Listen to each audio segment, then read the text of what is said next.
Hi, so this is just a quick video on prompts and the different kinds of prompts. Okay, so what is a prompt?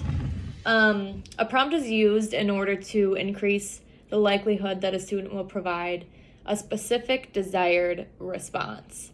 So it basically just helps the student figure out what an answer is. So a prompt is a cue that goes along with a task or demand that helps the learner perform a certain response. Prompting is important in teaching socially important behaviors to individuals with developmental disabilities. So they're helpful when teaching chain behaviors, so behaviors like washing your hands or brushing your teeth, and they're also helpful when doing discrete trial training.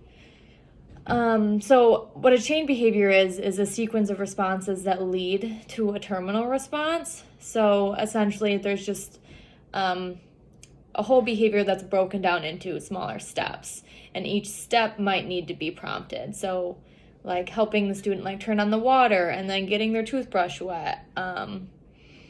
Prompting helps them learn the whole sequence. So there's different types of prompts. There's verbal, gestural, modeling, visual, physical, and then there's also least to most prompting and most to least prompting. So a verbal prompt can be partial or full.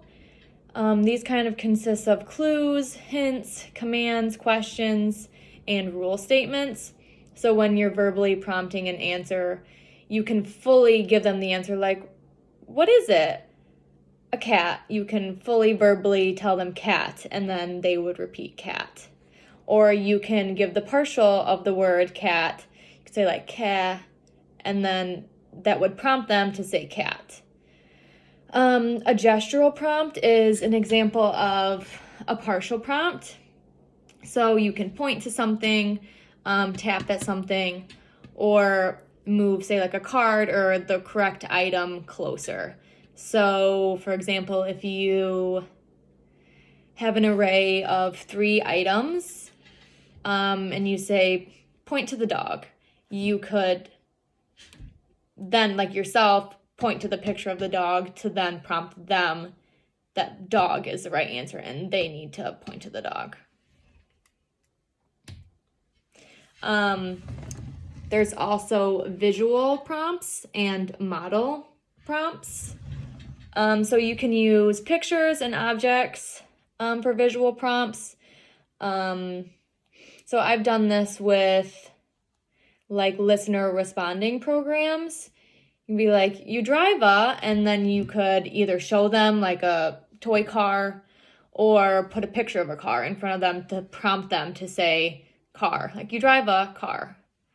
A model can be full or partial also. So you can model like a movement. You can fully, like if you're trying to get them to turn around, you can model what turning around looks like, or you could start to do the beginning motions of it to partially do it. The example I have here is the SD is show me stomping. You would then stomp your feet to model what stomping is, and then the learner would stomp their feet. So you can also have physical prompts. Physical, again, can be partial or full. So an example could be touch the cat. If you're partially physically prompting them, you could just slightly like guide their hand closer or tap on their elbow to move them to the picture of a cat.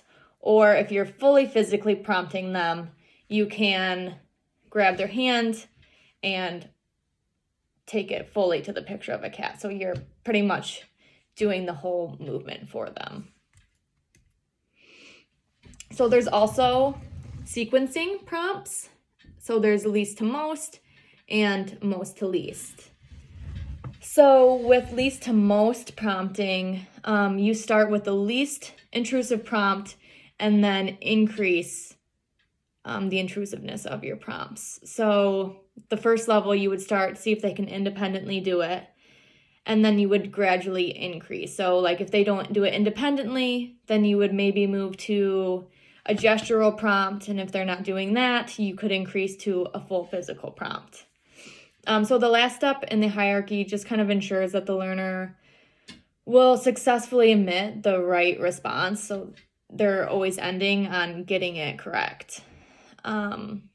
With most to least prompting, you start with the most intrusive prompt and then fade back to less intrusive prompts. So it's known as errorless teaching.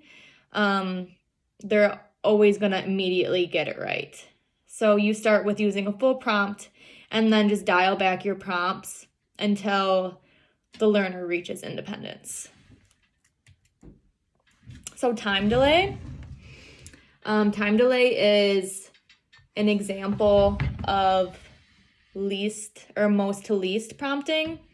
So it uses different amounts of time between the demand or the SD and the learner's response or the prompt. So if you're starting like a new target, you would start by immediately prompting them. So that way they know what the right answer is. And then as session or time goes by, you would increase the amount of time that they have to independently respond. So maybe like the first session, you would start by fully prompting them right away and not giving them any time to get it wrong. And then the next second, you could maybe bump the time up to 2 seconds. So you give the SD, and then they have 2 seconds to respond. And then if they don't respond within the 2 seconds, you would prompt them. And then once they're getting that, you can move it up to say like 4 seconds. So you would state the SD, give them 4 seconds to respond, and they either respond within the 4 seconds, they get it right or wrong, or if they don't respond in the 4 seconds, you would then prompt them. But that is all I have. I hope this video was helpful.